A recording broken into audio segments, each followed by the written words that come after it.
Welcome to the FIDIC Contract Management channel. In this video we will explain how the engineer can issue instructions for a FIDIC Red Book construction contract. This training course is proudly presented by Clinker CMC. The FIDIC Red Book contract form is used for construction contracts which are normally priced on a unit price basis.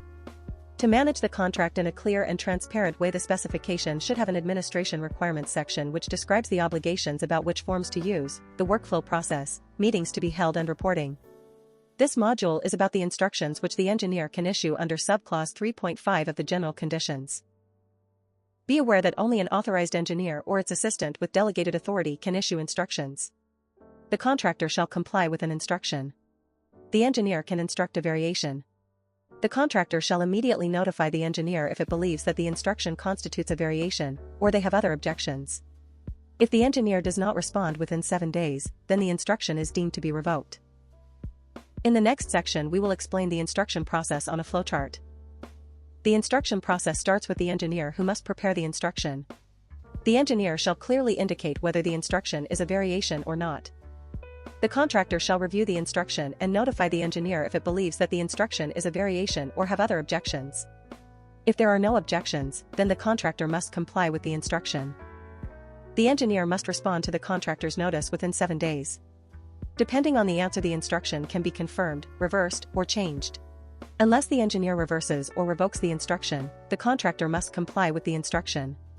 Depending on whether the instruction is a variation or not, the contractor must submit a variation proposal or decide to submit a claim notice. If the instruction results in a variation or a claim, then the respective variation and claim clauses shall be followed. The engineer shall thereafter follow subclause 3.7 to reach an agreement or make a determination. The engineer shall use the instruction form by entering the header details about the project, contractor, and instruction numbering. It is important to clearly indicate if the instruction is a variation. Next, the instruction details shall be described and related documents which are attached to the instruction shall be listed. When the instruction is completed, it shall be duly signed by the engineer or its assistant.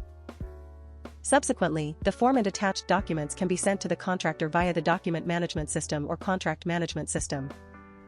The parties shall pay attention to their notification obligations in subclause 3.5. If the contractor believes that the instruction is a variation or has other objections as per subclause 3.5b, then it must send a notice immediately. The engineer shall, within 7 days, respond to the contractor's notice. For good contract management practice, it is recommended to prepare a set of standard letters and notices which support timely responses. To manage and control the instructions, the contractor shall prepare and maintain an instruction register which shall be included in the monthly progress report. The contractor shall also prepare and maintain a variation and claims register. The contractor shall clearly indicate which instruction is related to which variation or claim. The parties shall conduct regular progress meetings in which the status of the instructions is discussed and execution issues are resolved. The parties shall also conduct regular commercial meetings in which the instruction-related variations and claims are discussed and resolved. Visit our website for free downloads, or if you're interested, our webshop to buy ready-made templates and guidelines. The links are in the description. Thanks for watching, please subscribe and see you next time.